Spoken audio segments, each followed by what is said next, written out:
diciendo, Gonzalo es mi líder, a mí hay que matarme por Gonzalo, yo me voy a matar por Gonzalo. Cuando tú chequeas, tú dices, ¿quién será este actor? ¿Cuál es el liderazgo de Gonzalo en la sociedad? Nada más que el dinero. Entonces ese grupo que fue ahí no era un grupo de pueblo, de sociedad. Ahora crean un ventarrón y el país se está hundiendo. Se está hundiendo, claro, aquí hay problemas. No es una expresión de la lucha por la subsistencia en República Dominicana. El buscar recursos de los políticos, sí. Entonces legítimo. No, las cosas no son ilegítimas, todo tiene una legitimidad. Todos ellos tienen derecho a eso, pero cuando usted ve el concepto o el criterio de la sociedad, incluyendo de aquellos que no tienen las mismas alternativas que otros, es que sienten que hay una sociedad diferente a la que vivimos en los 20 años del PLD. Fueron 20 años donde se generó una oligarquía corrupta, perversa, manipuladora. Recordemos a Lionel en los años del 98, 99, que él justificó que prefería pagar para no matar. Es un término que indica para dónde iba todo.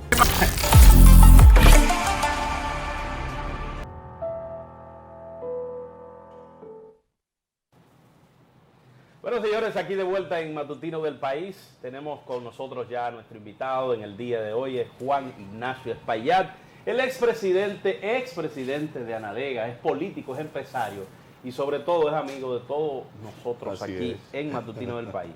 Ignacio, gracias por estar con nosotros este lunes, un lunes muy especial y que tú conoces la tradición de este tipo de lunes. ¿Cómo te sientes?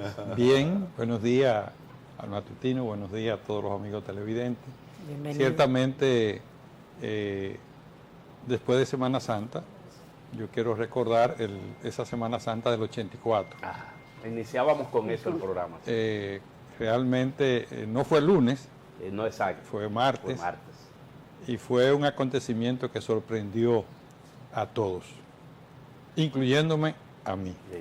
Escuchaste, Monclús. No, porque es la historia de la narrativa de... Incluyéndome a mí. Sí. Que aunque tuve lucha, yo era del comité político, del comité del distrito del Movimiento Popular Dominicano, tuve discusiones internas previas a la Semana Santa que había que organizarse, se decidió que no, que todo iba a pasar en paz. Finalmente yo me fui para Samaná, y allí en Samaná escuchaba a la gente explosiva. Tú vas a ver, tú vas a ver que el martes todo estuvo relacionado al Fondo Monetario Internacional, los aumentos de precios brutales que hubieron, se tiró al mercado paralelo todas las mercancías de importación. Hasta ese momento el país, un peso era un dólar, pero ya el peso había que emitir al 4,90 de peso para conseguir el dólar en el mercado paralelo. Y al tirarlo al mercado todo se multiplicó por 4,9, incluyendo toda la materia prima de producción y de desarrollo. Yo personalmente en ese momento también era productor de pollo, y yo compraba el maíz a 6 pesos para los pollos. 6 pesos el quintal. El quintal. Y se me fue a 19 pesos. La soya era 9.25 y se me fue a 52 pesos la soya. Y todavía 5 meses después, 6 meses después, yo vendí el pollo a 70 cheles la libra, hace mucho tiempo. Y el pollo a 6 meses después lo que llegó fue a 72 cheles la libra. Todo el que era productor a la quiebra. Se fue a la quiebra. Pues el pueblo interpretó esa decisión del gobierno de Jorge Blanco y salió a protestar sin llamado de partido. Bueno, hay que agradecerle a Jacinto Peinado y a un mocano que fue alcalde aquí del distrito, que allá en la Obando, entre la María Montes y la Máximo Gómez, repartieron 2 cajas, puedo decir la marca, de Bermúdez, a unos muchachones, que fue que comenzaron la quemadera de goma y eso, tiradera de piedra, basura. No, fue goma. ¿Fue goma? Fue goma, no era basura. No había gente, eran actores, eran 8, 10, 15. Pero hubo muchas piedras, porque porque en la 49, en la Manzana de Fuego, había 49, incluso habían alambradas. Claro. Bomba contra piedras. Habían alambradas. De hecho, policías que se le acababan las balas y la multitud enardecida los mataba. Los barrios desarrollaron alambradas. Sí. Los barrios, no la policía. Sí, sí. Eso fue terrible. Los 3 días, 4 días después, eso no tuvo madre. Ignacio, Y quien más actuó fue lo que ahora es la Armada, fue la Marina de Guerra. A la Marina de Guerra le asignaron los barrios de la parte norte, y entonces había un asistente, un edecán de Michelin, que se encargó, era el comandante, que era de la Marina de Guerra de esa época. Y ahí los muertos se contaron por montones. ¿Usted Juan cree que Ignacio. puede pasar algo similar de Estamos en nuevo esa aquí en el país situación. No. con lo que está viviendo República Dominicana? No, porque no tenemos esos ingredientes. Jorge Blanco se echó el rebú encima. Vivía aquí cerca del canal. Sí, sí. Sí. Y déjame decirte que al pasar los tiempos, yo fui actor de protesta contra Jorge Blanco y esas medidas organizadas. Y después uno dice, óyeme, si no tira al mercado paralelo la divisa, la economía dominicana no hubiera despegado. Porque no es posible tener una moneda compitiendo con monedas internacionales, con valores deprimidos, de que en iguales condiciones. Eso no era posible. Y él se tiró encima de eso. Yo diría que Jorge Blanco fue el padre de la transformación económica, aún con todo lo que sucedió en el 84. Aún todo lo que sucedió en el 84 fue el padre de la transformación económica, porque de ahí es que ha venido todo a cambiar. Claro, eso le costó. Y el padre del mercado negro del dólar también. Ahí había una lucha brutal con eso. Ahí hace señalamiento, incluso familiares de Méndez, ¿cómo se llamaba? Capellán. No, Héctor Méndez. Héctor Méndez. Méndez. Terminaron en los últimos, ya con mi vida reproductiva, sus hijos estudiando con los hijos míos. Entonces yo tuve interacciones con ellos. Pero fue algo que tú podías decir, ¿fue una política de Estado o una acción depravada de actores dentro del mismo gobierno? Yo lo coloco ahí. Acciona, porque si había un hombre demócrata era Salvador Jorge Blanco, que nunca estuve con él ni voté en el año 1982 por Jorge Blanco ni por el PRD, porque nosotros no votábamos en esa época. Nosotros éramos abstencionistas de naturaleza. Una parte. La izquierda era abstencionista. No, porque el MPD, acuérdate que quería la alianza Bosch-Peña Gómez. Después. Y el líder de ustedes era Maximiliano Pero eso fue Gómez. después. No, hubo un proceso en el 1973-74 que sí se fue a un proceso electoral, que Peña Gómez unilateralmente llamó a abstención. En ese momento el partido mayoritario era el Movimiento Popular Dominicano. No había duda. Si usted contaba De la izquierda, del país, más que el PRD. más que el PRD. El PRD era minoría en esa alianza. Si se hubiera ido a elecciones, las cosas hubieran sido otras. Y hubo una situación que Peña Gómez decidió abstenerse. En 1974. 74.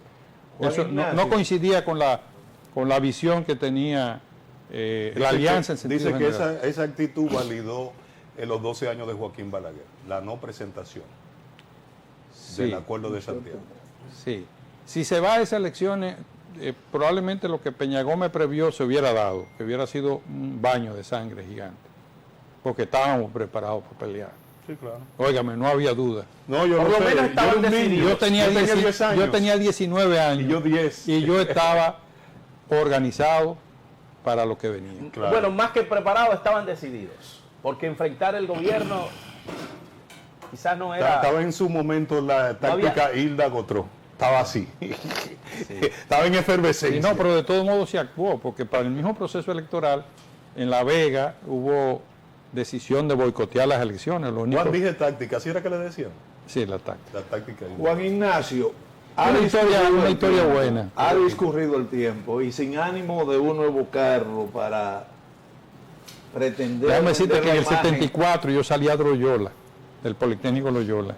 Usted estuvo en el Loyola. Sí, cuando tú fuiste a Loyola también. No, mi hermano. Era tu hermano. Juan Eduardo. Juan Eduardo. Sí. O sea, Ahí estaba también el sastre estrella de nosotros. el sastre estrella. Qué bueno, qué buen recuerdo. Mire, que ha discurrido el tiempo, ¿verdad? Y sin ánimo de pretender vender la idea de que la historia se repite. Hoy en día, ¿cuál es el retrato que tenemos de la sociedad dominicana en el orden político y económico en la medida de lo posible? Por favor, nárreme eso. ¿Y qué elementos coincidentes con aquel pasado hay? tenemos una oposición aguerrida y con mucho dinero, que está haciendo un ventarrón en los medios de comunicación. Cuando va a la base, no hay nada. Por ejemplo, el PLD llamó hacia el Palacio de Justicia de Ciudad Nueva. Usted contó, ahí no llegaba a 300 militantes. Ahí no habían 300 militantes. Pero eran 300 militantes pagos. No hoy, sino en el pasado. Yo personalmente fui al Palacio de Justicia porque estoy identificado con el trabajo de la Procuraduría a plenitud. Fui a darle apoyo, pero ahí estaban esos militantes. Y hubo una persona que se me acercó de manera, para mí, agresiva, diciendo, Gonzalo es mi líder, a mí hay que matarme por Gonzalo, yo me voy a matar por Gonzalo. Cuando tú chequeas, tú dices, ¿quién será este actor? ¿Cuál es el liderazgo de Gonzalo en la sociedad? Nada más que el dinero. Entonces ese grupo que fue ahí no era un grupo de pueblo, de sociedad. Ahora crean un ventarrón y el país se está hundiendo. Se está hundiendo. Claro, aquí hay problemas. No es una expresión de la lucha por la subsistencia en República Dominicana. El buscar recursos de los políticos. Sí. Entonces, legítimo. No, las cosas no son ilegítimas, todo tiene una legitimidad. Ellos tienen derecho a eso, pero cuando usted ve el concepto o el criterio de la sociedad, incluyendo de aquellos que no tienen las mismas alternativas que otros, es que sienten que hay una sociedad diferente a la que vivimos en los 20 años del PLD. Fueron 20 años donde se generó una oligarquía corrupta, perversa, manipuladora. Recordemos a Lionel en los años del 98, 99, que él justificó que prefería pagar para no matar. Es un término que indica para dónde iba todo. Pagar para no pegar. Para no Para no matar. matar. Sí. Pagar para no matar. Pero se acuñó esa frase. Sí. Pagar para no pegar. Sí, Fuerte. sí. Pero fíjate cómo era, porque la sociedad mantenía una situación que venía de cuestionamiento de los gobiernos del Partido Reformista, y Lionel le dio una continuidad por su alianza con Balaguer. Entonces eso llevaba a que un sector de la sociedad no aceptara el gobierno de Lionel y habían protestas. Y la forma de ello cambiar ese ordenamiento fue motivar a los jóvenes de los barrios, de la Recordemos sociedad. el PEME, Programa Mínimo de Empleo. Ajá.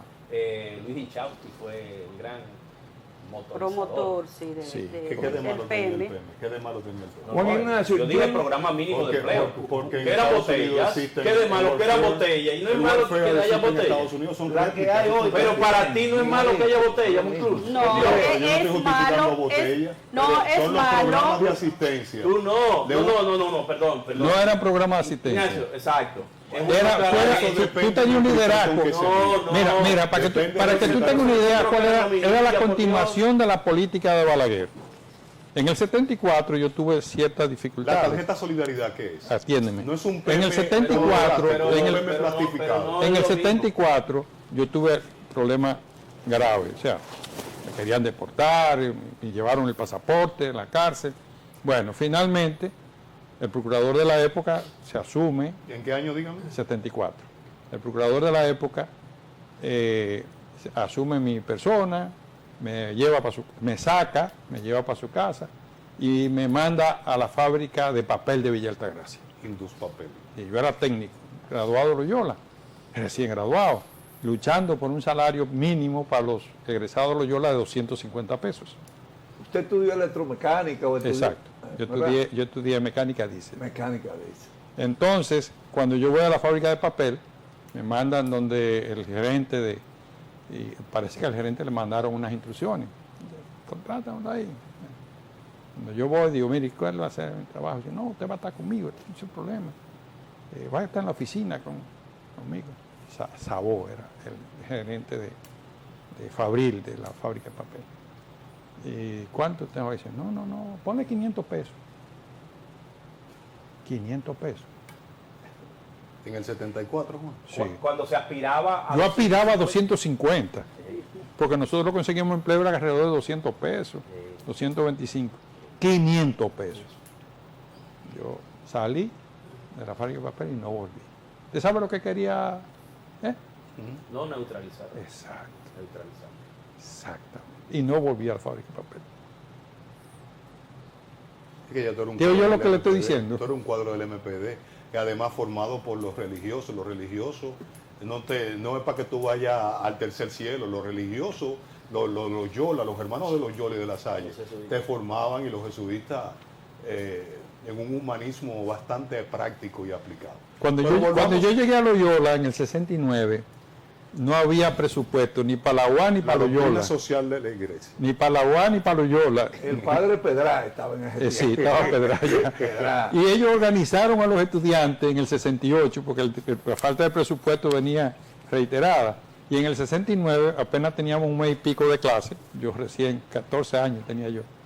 Ellos convocaron una marcha por San Cristóbal a los estudiantes, ¿verdad? Una caminata con 2 columnas, y yo pues participé en esa caminata en procura de que le devolvieran el presupuesto, 42,000 pesos a Loyola, eran 42,000 pesos. Dinero, mucho dinero. Era mucho dinero. Y la UA luchaba por el $500,000 en esa época. Todavía.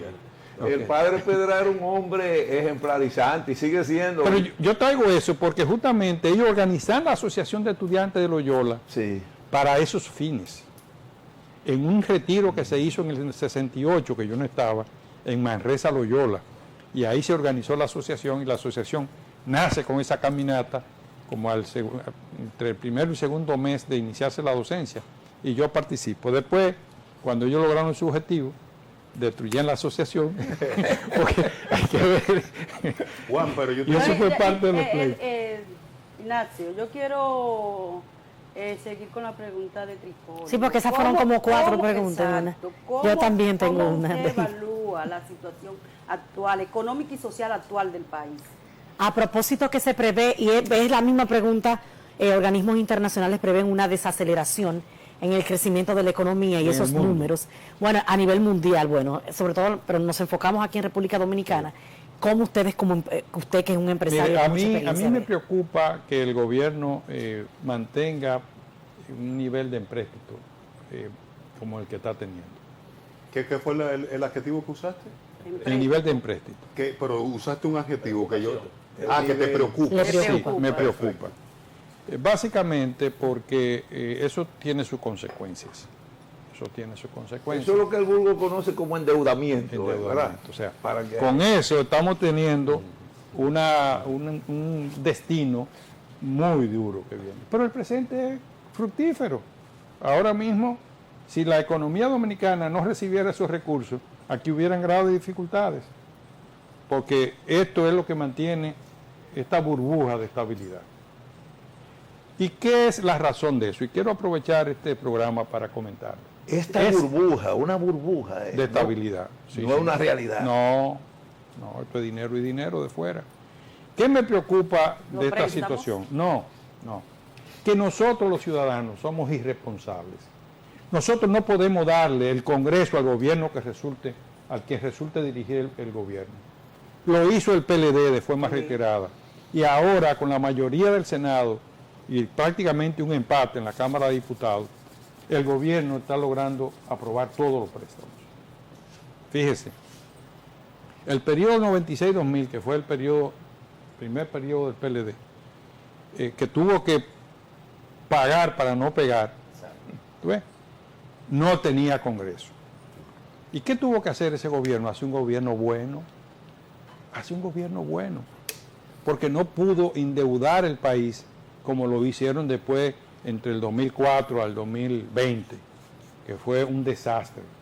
Y el resultado es que ellos no tenían el Congreso lo tenía el PRD, y el PRD lo frenaba. Pero cuando usted le da el Congreso, porque somos nosotros votando que lo decidimos, ¿verdad? Le da a usted el Congreso, entonces el Congreso se convierte en lo que es hoy, una aprobación simple de todo lo que El sello manda. gomígrafo, como le dicen. Pues es la continuación de lo que hemos tenido en los últimos 16 años. ¿Tú ves? 16 años. ¿Ustedes se recuerdan de la presa de Madrigal? Claro que sí. Pasó esa presa. No, ¿Por qué? por ahí era empréstito, acuérdate. Sí, y la Además, había un oposición... conflicto Jorge Blanco, Y la oposición... Jacobo Marlut. Exacto. ¿Qué oposición? En El mismo partido, El pero, mismo pero no partido. tenía Congreso. Sí, Posición interna. No tenía Congreso. llegaron a tener 2 senados. Es que si, Sí. no hay, es que Dos si el presidentes del Congreso Senado. está de un lado, no hay equilibrio. No hay equilibrio. Sigue, La Juan, única- que va Pero, muy pero, bien, pero sí. los gobiernos se dan el lujo de decir que no es un buen gobierno si no hay un Congreso. No podemos hacer un buen gobierno sin No, un no, Congreso. pero si usted fuera candidata presidencial, usted Yo diría lo mismo. le gustaría Claro. ganar el gobierno, pero también con un Congreso. Ahora, Un Congreso. el pueblo se equivoca. Yo he sido siempre crítico con eso. No podemos darle el Congreso al gobierno que esté El dirigiendo. equilibrio. Hay que provocar equilibrio. Entonces, este es tal vez el mejor momento para uno que ya estamos entrando en la curva electoral de volver a plantear que el gobierno que resulte ganador. Lo que pasa es que a veces uno no tiene una bola de cristal. Lo que pasa es que en cada provincia hay intereses particulares también. ¿Qué te gustaría ser, senador o diputado? No. Yo fui candidato a senador, pero es una trampa. Una trampa. Pero Una trampa porque el que tiene criterios de honradez y de principio, lo que genera es un gasto que no lo va a resarcir. Para usted ser candidato, usted tiene que tener, aquí hablan de millones gigantes. Bueno, para una candidatura, a nosotros, para una candidatura. de que alcaldía de Santo Domingo Este, 30 millones hay que tener. 30 para los 2 últimos. ¿Usted está de ¿qué acuerdo 30? que esos ¿Para la alcaldía? organismos... Sí. No, para la alcaldía hay que tener más de 100 millones de pesos. Bueno, tú ves. Juan Ignacio, El Boli dice que con 30, Eso lo no me hace. interesa, este tablajerismo. Déjame conversar con él.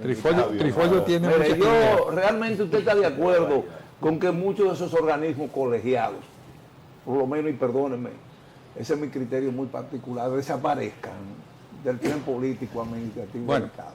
¿Para qué sirven, por ejemplo, las salas capitulares? ¿Para qué sirve eso? No, esa es la escuela de entrenamiento para los futuros corruptos del país. Las salas Pero capitulares. mire, usted coincidió, y no me gusta coincidir mucho con los invitados de este programa, conmigo así de sorpresa. Ajá, pues es la escuela. Usted sabe que a mí me tocó ser regidor en un equipo de 32 miembros y solamente 3 no éramos dueños de compraventa, prestamistas, encargados de banca de apuestas, etcétera. Todo. Mi Pero compañero eso de mismo pasa en el Recaudación. Congreso. Eso pasa en el Congreso. Eso fue en el mismo Distrito pasa- Nacional. Por eso, ¿Perdón? Eso fue en el Distrito Nacional. Eso fue A Santo Domingo Oriental. en el batey de Santo Domingo Este, el poliado. en el Congreso están todos los sectores representados. Eso es así. Pero déjame decirte que es necesario los organismos, porque la democracia se fortalece con la participación. Y lo que hay que corregir... Pero es que hay un maridaje demasiado fuerte. esas Juan distorsiones- Ignacio. Pero la democracia hay que fortalecerla. La democracia es la garantía de que el capitalismo se desarrolle. Y si el capitalismo no se desarrolla, entonces no podemos pasar a una etapa superior. El capitalismo tiene que tener un desarrollo pleno para que pueda la gente vivir bien. Ahora, ¿qué pasa? Que se mete ese mundo de manejo oportunista, de actores que no tienen ningún tipo de escrúpulo, gente que se están formando ya no para producir bienes, sino para producir, dicen ellos, ideas, y esas ideas terminan creándose y desarrollándose en base a recursos que lo buscan de cualquier manera. Entonces eso termina entrando a ese mundo maligno de la sociedad. Es una deformación de la democracia, pero hay que corregirla. Juan, ¿Y cómo se corrigen? Con leyes y haciéndola cumplir. Porque ese es el tema. Porque hay muchas leyes, pero depende de quién sea el actor, se hace cumplir o no se hace cumplir. Juan, te hice una pregunta y hoy recuerdo a un abogado amigo que se llama, lo quiero citar, él se llama Juvenal Vázquez. y él dio un consejo en una charla en el barrio de San Carlos. Decía, si la gente seria como Juan no participa en política, porque el Consejo de Regidores es para corruptos o es la escuela de formación de corruptos y el Congreso está lleno de corruptos también. Entonces, si el hombre serio como tú no participa en política, entonces el futuro a corto plazo es predecible. Mira, ¿Por qué la gente la política está con nosotros siempre. Okay. El que quiera abstraerse se equivocó. O sea, que no participa en política, eso es mentira. Todos tenemos que participar y participamos en actividades políticas en la sociedad. Porque si no, no somos social, no somos sociedad, ciudadanos, así es. En definitiva. Ahora, la clave está en jugar el papel en el momento que te corresponda. A mí personalmente me ha correspondido jugar papeles en puntos específicos. Por ejemplo, cuando yo era contratista del Estado, yo jugué un papel en procura de que se le pagara a los contratistas del Estado. ¿A tiempo? Bueno, nos pagaron con bonos, finalmente. No, a los 7 años nos pagaron. ¿Con bono?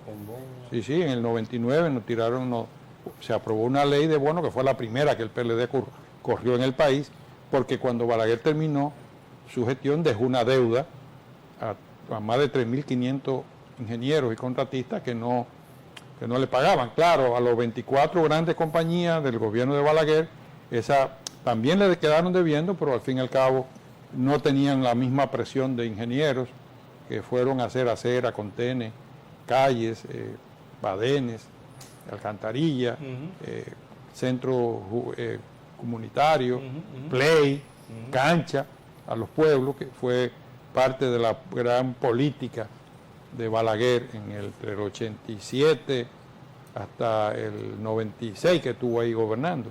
Y él dejó una deuda importante que no se le pagaba. Entonces yo como ingeniero, que ya yo era ingeniero, participé haciendo obras con toda la dificultad de que representa eso, porque había que pagarle a uno de los líderes provinciales, con lo que usted tenía que hacer una alianza, tenía que darle el 10%. Eso no era discutible. O al senador, o al senador, o al gobernador, o al diputado.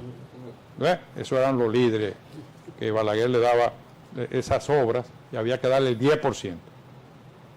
Finalmente te quedaron enganchados un paquetón de dinero y a mí me tocó un papel, recuperar la deuda mía y con ello la de los demás. Y fue que Leonel pues nos hizo correr una ley de bonos, ¿verdad? Que después generó otros intereses, que la metieron ahí los congresistas, básicamente el senador de Santiago Rodríguez, el difunto, que tenía unos intereses particulares, y se aprobó. Ahí jugué un papel. Eso representó un stop en muchas cosas. Representó un papel en Loyola cuando era estudiante, en mi mundo estudiantil, cuando nos quitaron la asociación de estudiantes. Jugué mi papel en la UAS, creando el FELABEL, el Frente Estudiantil Amin Abel Hasbún, fundando junto con Lenchi, José Miguel, y el equipo que lo fundamos en esa época, cada uno juega el papel. Cuando yo pasé al sector de los combustibles, jugué mi papel. Así también en el país hay que jugar el papel. O sea que cada quien tiene que jugar su papel. En definitiva, Juan Ignacio. Pero no con eso ser la condición de que yo soy político y que yo voy a vivir de la política. El que vive de la política es un farsante. Aunque el padre vive de los fieles. No lo dice San Pablo, el que predica el evangelio. Pero el que participa socialmente y va a vivir de la política termina siendo eso lo que estamos teniendo aquí. Entonces, eso hay que pararlo. Mire, en definitiva, entonces, no es una condición sine qua non para aportarle al país ser político. Eso es lo que usted quiere decir. Exactamente. Yo coincido. Estamos coincidiendo demasiado por una organización política. Ser parte de obligatorio de un sistema electoral, sino que usted hace su trabajo, claro, y si su conglomerado lo ve que usted tiene las condiciones, usted dé el paso adelante y represéntelo. Es una acción política, claro, de gran profundidad. Pero ¿cómo enfrentar justamente ese esquema que hay instaurado en el Estado y poder convencer a la gente? Porque para poder llegar a la gente tiene que ser en base a una estructura que también lleva recursos y tiempo. formarla, Ignacio? Pero la sociedad misma tiene los recursos. Nosotros, cuando estábamos trabajando política, los recursos fluían. ¿Quién nos sostenía a nosotros un dirigente que se tenía que ir al campo? ¿Quién nos sostenía? Era la misma campesino, la misma base. El camarada Mao. Era la misma base que lo sostenía, no era de que usando los recursos públicos.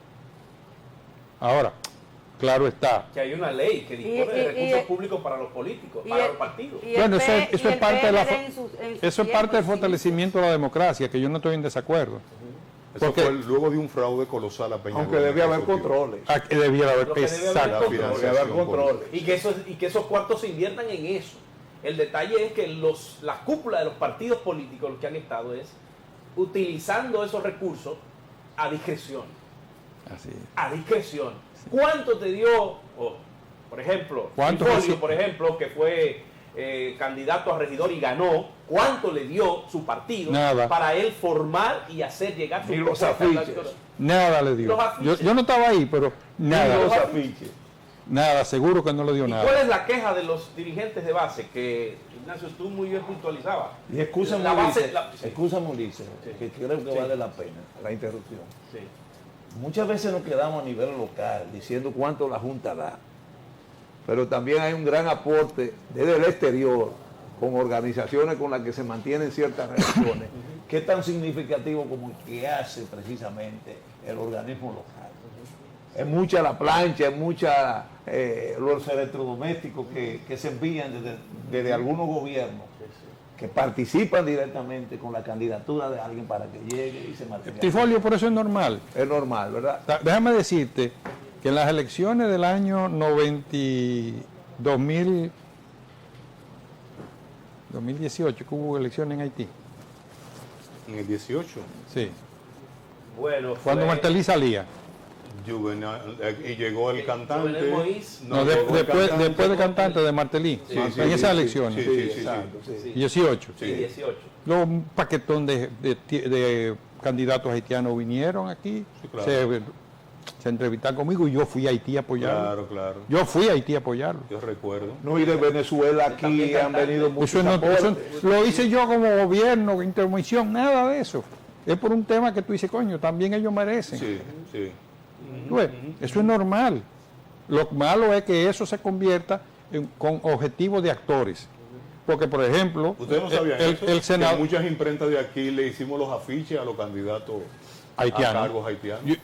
Óyeme, tengo conocimiento. Mira, mi jipeta llegó cargada gigantemente de afiches y documentos. Pero yo fui 3 días antes de que se abriera la campaña. Sí. Porque allá la campaña es un mes. Y yo creía que cuando yo le fui llevando los afiches, cuando yo viniera allá para acá iban a estar pegados. Y yo, bueno, ¿por qué no pegan los afiches? No multan y no sancionan. Es el lunes que empieza la campaña y yo creo que un viernes. Y no se atrevieron a pegar un afiche hasta que no llegó el lunes. Parecería mentira. En un país con la inestabilidad como Haití se respete ese tipo de acciones. Sí, señor. Y ganó un diputado de lo que nosotros apoyamos en esa época. Bueno, porque yo pienso que todo radica en el asunto de que aquí en República Dominicana, como él decía anteriormente, tenemos muchas leyes, pero no se cumplen. Entonces aquí tenemos una ley de partidos políticos que tenemos. Yo creo que no. Yo creo que no. Pero las leyes quedan cortas. Me permite, Ignacio, quisiera saber cuál es tu opinión en torno a la ley que tenemos en este momento. No sé si es la ley posible, pero es la ley, 2 leyes, la ley electoral de garantías electorales y la ley de partidos políticos. Son 2 leyes. Yo te digo, escúchame, lo de la ley de partidos políticos, porque la mayoría de los casos con esta ley han ido al Tribunal Constitucional. Sí, justamente quisiera saber la posición. La que más recursos tiene los artículos son esas 2 leyes. Entonces, por eso yo digo que no la tenemos. Pero incluso luego de sometida una modificación por la misma Junta Central Electoral, exactamente. Sí, mira, esas 2 leyes han sido decisiones, de leyes basadas en los intereses de los partidos. Y los partidos no lo han hecho por favorecer a la sociedad, sino favorecerse ellos. Es inconcebible que todavía aquí siga existiendo la decisión del Estado de apoyar en el proceso electoral a los partidos, y para distribuir ese aporte lo hagan de manera no proporcionada ni balanceada. Aquí es increíble que se sigue diciendo que el 80% de esos recursos van a los partidos mayoritarios y que el 20% de los recursos se distribuyen otra vez entre los mayoritarios y los minoritarios. ¿Cómo debe hacerse? Debe ser proporcional a su cantidad de votos que saquen. Pero sí que se proporcional, hace. pero de arriba abajo. No, 80-20. Perdón. La ley establece que partidos mayoritarios son los que alcanzan tal porcentaje. Entonces, en virtud de eso, está el reparto de ese dinero. Esa no es la manera más justa. No, porque... Pero son los que más votos han acumulado. Pero si acumularon más votos, más van a recibir. Exacto. Pero que sea por proporción de votos. No, porque el 80% van a los 2 o a los 3 partidos mayoritarios y el 20% van a los minoritarios y a los mayoritarios también. Eso porque ese 20% entonces debería destinarse a los partidos mayoritarios. mayoritarios. Que usted no puede segregar 20%. Usted tiene el 100%. Usted saca un voto, a usted le toca usted saca 1 millón, a usted le toca lo proporcional del millón. Punto. ¿Y cómo determinar eso entonces? Oír las votaciones de cada proceso. Está bien. ¿Cada cuántos votantes tú mereces 1 millón, por ejemplo? Debe decirlo la ley. La matemática es simple. La matemática es simple. Juan Ignacio, pero no hay que darle vuelta. La ley electoral, entonces, lo menos que hace es que es justa. No, es los intereses de los grupos. Los 3 partidos mayoritarios se repartieron eso de esa manera. Y sigue. Juan Ignacio, el costo de la denominada democracia que hasta permite el derecho a uno a morirse de hambre, porque eso es parte de las peculiaridades de esta democracia deformada, no es demasiado alto. Este pueblo no se sacrifica tanto, no está haciendo un sacrificio inaudito, sobre todo para alimentar una serie de parásitos que también pululan en el ejercicio de la política nacional. Vamos a comenzar por lo último. Todo esos parásitos es el resultado de que no se está garantizando la democracia interna de los partidos. Lo que primero es que también la Junta y la sociedad en leyes debe obligar la democracia interna de esos partidos. Eso es lo primero. Lo segundo es que lo que aporta el Estado dominicano para la democracia es insignificante. El presupuesto de la nación ahora mismo es de 0.25. 0.25. Porque no es electoral. Menos. Es menos. Es menos. 0.025. 0.25. Eso es. Eso es así. Entonces, este es un país que ya su presupuesto de la nación está en billones. Ajá. En billones. Y usted oye que le están asignando 2.000 y pico de millones a los partidos políticos. Ahora, lo que sí es que hay que meterle mano a la democracia interna entre esos partidos. Pero ese aporte es insignificante. Pero ¿cómo puede ser entendido y que, como sinónimo de partido, cuando todo el mundo sabe que aquí hay organizaciones de ese, entre comillas, que caben en un mueble grande de la sala y sobre espacio? Organizaciones que aprovechan 2 meses antes del proceso electoral para entonces reaparecer. Y entonces de manera complaciente y que en nombre de la democracia tenemos que alimentar esos parásitos. Mira, creo que me estoy quedando corto en el concepto del parasitismo. Sí, pero déjame decirte que esa es parte del negocio que se desarrolla porque los partidos grandes necesitan letras para que se le puedan adherir. Entonces decir, yo tengo el apoyo de 14, de 11, de 8 organizaciones más. El efecto psicológico, El efecto psicológico. Ellos son los actores, pero al fin y al cabo no le dan nada, porque ellos se quedan con el 80% en las manos plenas y del 20% es proporcional. Bueno, hay todavía otra división más adelante. Entonces, ¿qué le dan? Es miseria, pero de esa miseria hay gente que tiene grandes intereses que terminan haciéndole daño a la democracia.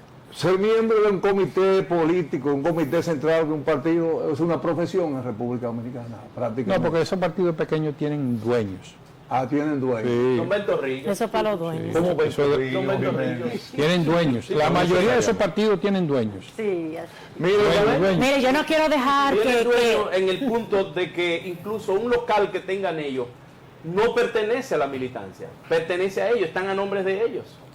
Aquí hay presidentes de partidos políticos, aquí hay presidentes de partidos políticos que los locales que pertenecen a sus partidos forman parte de los inmuebles personales de ese partido. Bueno, lo que pasa es que la ley dominicana establece que una institución sin fines de lucro, que son los partidos, si tiene bienes, sin fines de lucro. sí, ese es el orden legal, si tiene bienes, esos bienes, en el caso de una disolución, no son de propiedad de nadie, sino que vuelven al Estado. Por lo tanto, ellos no ponen ningún bien Eso en Suiza. a nombre aquí. No, eso en No, Suiza. no, la ley, lo que establece la la ley. ley, la Lo que ley establece establece la ley. eso. miren, No, Si un señor, partido eso es lo que de sucede. eso desaparece, supóngase que el Partido Reformista desaparezca. Ese local de la Tiradentes, Que vale todos los millones del mundo. ajá, pasa a la sociedad, al Estado de Vuelve nuevo. al Estado. No es propiedad de una persona en particular.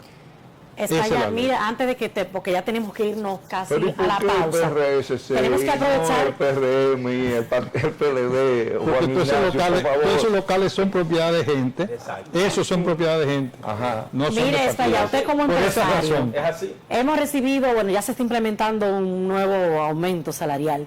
Quisiera ver su proyección, porque aquí hay empresarios que dicen que esto va a afectar en la generación de empleos en nuestro país. Sí, que está incluso que afectando. puede haber, me gustaría su valoración respecto Sí, sí, ya a hay esto. una afectación. Hay despidos.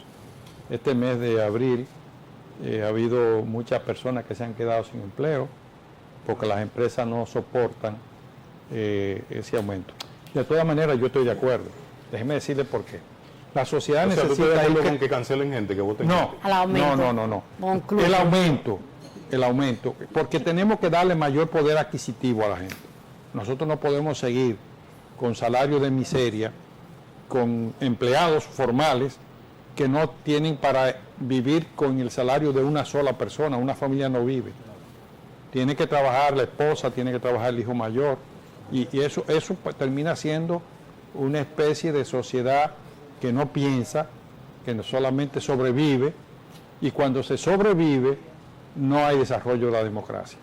Yo necesito, o la sociedad necesita, que el ciudadano tenga un pago que sea justo para que la persona entonces pueda pensar, porque cuando no tiene ese pago justo, la gente, la familia y la gente, lo que vive es sobreviviendo. Entonces la política pasa el mercantilismo, la democracia no se fortalece, la corrupción. Entonces todo eso se limita cuando los ciudadanos tengan mayor poder adquisitivo y vivan bien. que es lo que Entonces la nosotros solución es esperamos. crear más empleo. Es el proceso que hay que desarrollar. Más y mejores empleos. Juan Ignacio, es una pena que el tiempo esté en contra de nosotros, pero usted no se puede ir de acá, realmente sin hacer referencia a un tema fascinante, aunque preocupante en la República Dominicana. El problema de los combustibles, que usted es un gran conocedor de esa materia. ¿Cuándo de por Dios vamos a tener tranquilidad los dominicanos, verdad? Y que no solamente se baje el combustible de avión, sino que también se aproveche el momento para que el combustible de uso cotidiano tenga una expresión numérica muy diferente, más humana. Vamos a tenerlo cuando el gobierno decida soltar el cobrar impuestos en los combustibles. Porque con los impuestos que nosotros pagamos en cada galón de combustible, no va a haber precios bajos. Por ejemplo, la situación actual, para sorpresa suya, el país tiene un año y tanto vendiendo el combustible por debajo del costo más los impuestos, porque ya no es el costo internacional, sino que hay que ponerle los impuestos. Y hasta ahora sigue vendiéndose así, a excepción de combustible que la gente no maneja, que están más baratos internacionalmente que el precio local más impuestos, porque hay que sumar más impuestos. Especialmente el fuel oil, que es para la producción de bienes, y nadie protesta ni nadie reclama eso. El querosén, que es un producto para actividades agrícolas y fabriles, pero las gasolinas y los gasoil, su precio todavía se ha acercado, pero no ha llegado a estar los precios internacionales para que los precios locales puedan descender por esa situación de los impuestos que se cobran en República Dominicana Y en adición a eso, la política del gobierno de mantener subsidios en segmentos que no se corresponden, no el de producción fabril, sino los subsidios que se dan y se manejan, pues en el caso específico, para el transporte de carga, que ahí hay toda una acción que termina no favoreciendo a la sociedad ni al consumidor, sino a grupos de manera directa, los dirigentes de los sindicatos, y de manera indirecta, por probarse, lo que manejan esas asignaciones. Bien, finalmente, la fórmula de Hito se parece al teorema de Pitágoras en voz de Fernando Villalona. 2 que le meto, 2 que le saco. Muchas gracias. Gracias, Juan Ignacio. Juan Ignacio Espaillat ha estado con nosotros en esta entrevista. Nosotros nos iremos a la pausa, después tendremos más. Ese chiste tan